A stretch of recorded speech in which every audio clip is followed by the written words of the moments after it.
Depuis la diffusion du documentaire Framing Britney Spears en février dernier, le nom de Britney Spears est à nouveau sur toutes les lèvres.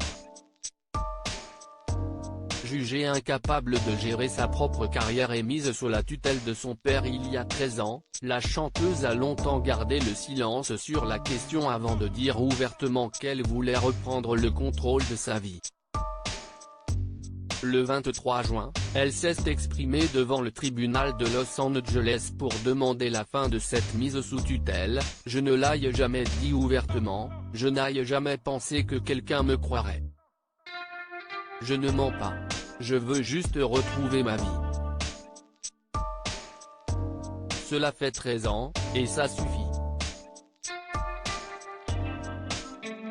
Je veux pouvoir être entendu. J'ai gardé ça pendant si longtemps, ce n'est pas bon pour mon cœur. » Alors que le père de Britney Spears, qui gère donc la carrière de sa fille, s'est plusieurs fois exprimé par l'intermédiaire de ses avocats, la mère de la chanteuse était jusqu'à maintenant restée silencieuse.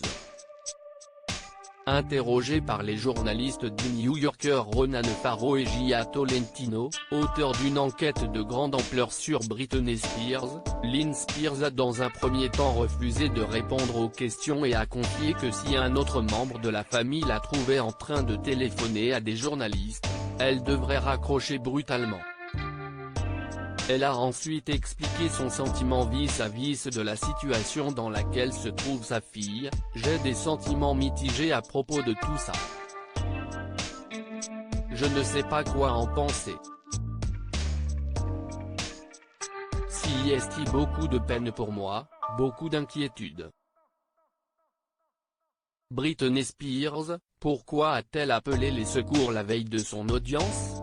Alors que le tribunal américain a finalement refusé de lever la tutelle de l'interprète de Baby One More Time, une personne proche de la chanteuse a révélé qu'elle avait appelé les secours la veille de son audition pour se signaler comme victime d'abus de tutelle. Son équipe se serait ensuite beaucoup inquiétée, n'ayant aucune idée de ce qu'allait dire la chanteuse le lendemain. Elle n'y est pas allée de main morte, Madame la juge, mon père et tous ceux qui sont impliqués dans cette tutelle et mon management, qui ont joué un énorme rôle en me punissant quand je disais non. Madame, il devrait être prison.